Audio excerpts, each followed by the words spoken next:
자, 안녕하십니까. 전산세무 1급을 강의하는 공경태입니다. 전산세무 1급은 아시는 것처럼 이거는 초급 과정의 시험이 아니라 고급 과정의 시험입니다. 그래서 수업 시험 과목은 여러분 재무회계와 원가회계 그리고 세무회계 중에서는 부가가치세 회계와 그 다음 소득세 중에서 원천징수와 연말정산을 중심으로 하고 있습니다. 그리고 끝으로 법인조정 실무 과정을 우리가 종합을 해서 패키지로 해가지고 여러분들 전산세무 1급을 시험을 치르고 있습니다. 그래서 전산세무 1급을 공부할 정도 되는 여러분들의 수준은 지금 초급 과정은 아닐 것이라고 저는 생각합니다. 전산세무 1급 과정을 여러분들이 듣는 분들은 최소한 여러분들이 전산세무 2급을 여러분들이 공부를 했다든지 합격을 했다든지 또는 대학에서 최소한 전산세무 2급 수준에 대한 여러분들이 어떤 수업 정도를 가지고 있을 거라고 생각합니다.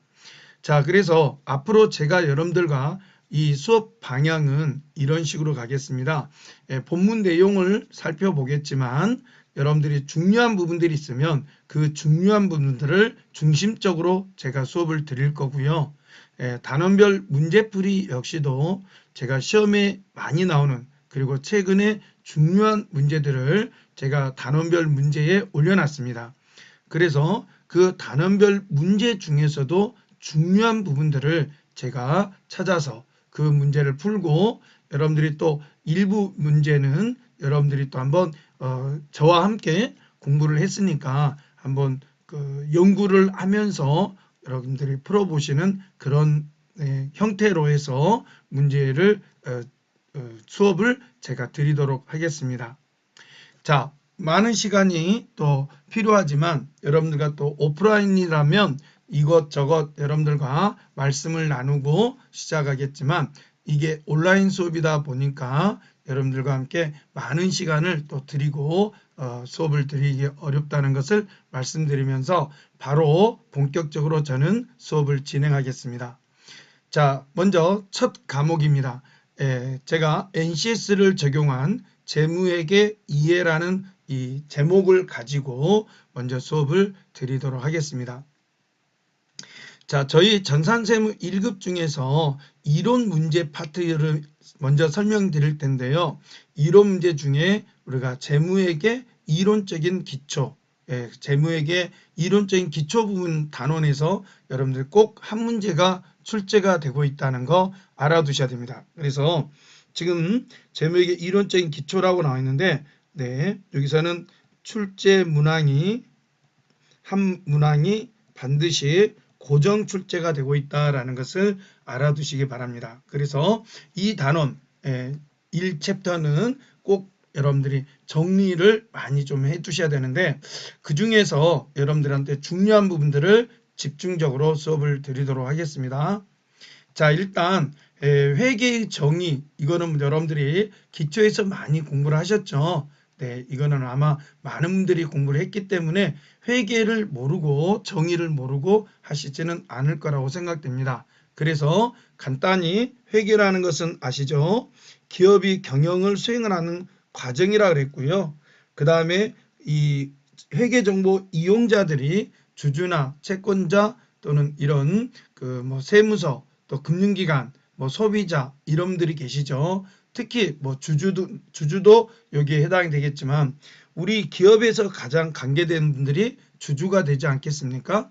그러면 주주들에게는 주주총회를 통해서 여러분들의 그 기업이 이루어졌던 그러니까 1년간 회계 과정 동안 했던 내용들을 전달해 주어야 되겠죠. 그래서 유용한 경제적 정보를 식별하고 측정하고 전달하는 과정이다. 이렇게 회계를 정의할 수 있겠습니다.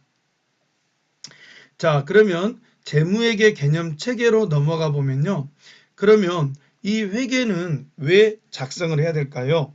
즉 재무보고라고 하는데요. 자, 우리가 좀 전에도 말씀드렸지만 기업을 가장 관계를 맺고 있는 사람이 뭐냐? 주주입니다.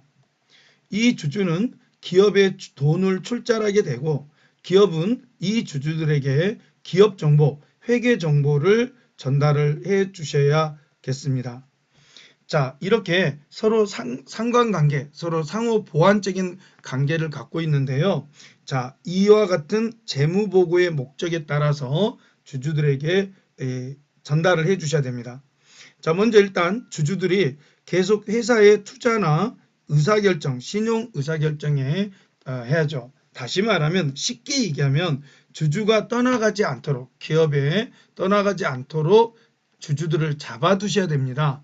즉 붙잡아둬야 되는데 뭐냐, 그거는 출자를 계속 유지하도록 해야만 기업의 자금이 원활하게 돌아갈 수가 있겠죠. 그래서 이런 거를 투자 및 신용 의사결정이다 라고 하는 거고요. 자, 기업은 또 주주들에게 배당금을 줘야 됩니다. 그러면 배당금이 얼마냐에 따라서 주주들이 자, 회사에 계속 지속적으로 투자하고 또 아니면 다른 기업으로 옮겨갈 수가 있겠죠. 이런 거를 미래 현금 흐름 예측에 정보를 주셔야 되는 거죠. 그러니까 배당률은 어느 정도고 그 다음에 이익이 어떻게 났으니까 뭐 몇 년 후에는 또는 중장기적인 계획을 이렇게 살펴줘야 되겠죠. 또한 재무 상태나 경영 성과, 현금 흐름, 자본 변동에 관한 정보를 제공하는 것도 목적이 되겠고요. 자, 우리가 경영자는 주주를 대신해서 회사를 운영해 줍니다. 경영자는 주주를 다수의 여러 명의 이제 주주가 있는데 이런 다수의 주주를 대신해서 경영자가 맡아서 회사를 맡아서 운영을 해주고 있죠. 이런 걸 수탁적인 평가라고 합니다. 자, 이러한 재무보고의 목적을 가지고 하는데요. 자, 여기에는 역할자가 필요하죠. 자, 첫 번째 회계정보 제정자라고 할 수 있겠습니다. 자, 그러면 제정이라는 것은 개정도 하고 또 회계 기준에 맞게끔 현실에 맞게끔 제정도 하고 개정도 하고 있는데요. 자, 이와 같은 그 재무회계의 개념이라든지 개념의 적용을 관한 것인데 일관성 있는 지침을 제공하는 것을 제정자가 하고 있습니다. 그 다음에 이용자가 있는데요. 자, 재무제표 이용자는 좀 전에 말씀드린 대로 회계정보 이용자가 되겠죠. 이런 회계정보 이용자들이 도움이 될 수 있도록 재무제표를 해석하는데 도움이 되도록 그 과정과 개념을 제시를 해 주셔야 되겠죠. 또한 작성자가 있습니다. 자, 작성자는 재무제표를 작성하는 사람이 되겠는데요. 이거는 기업회계 기준을 해석 적용을 해서 재무제표를 작성하고 또 공시를 해 주셔야겠습니다. 그 다음에 재무제표 감사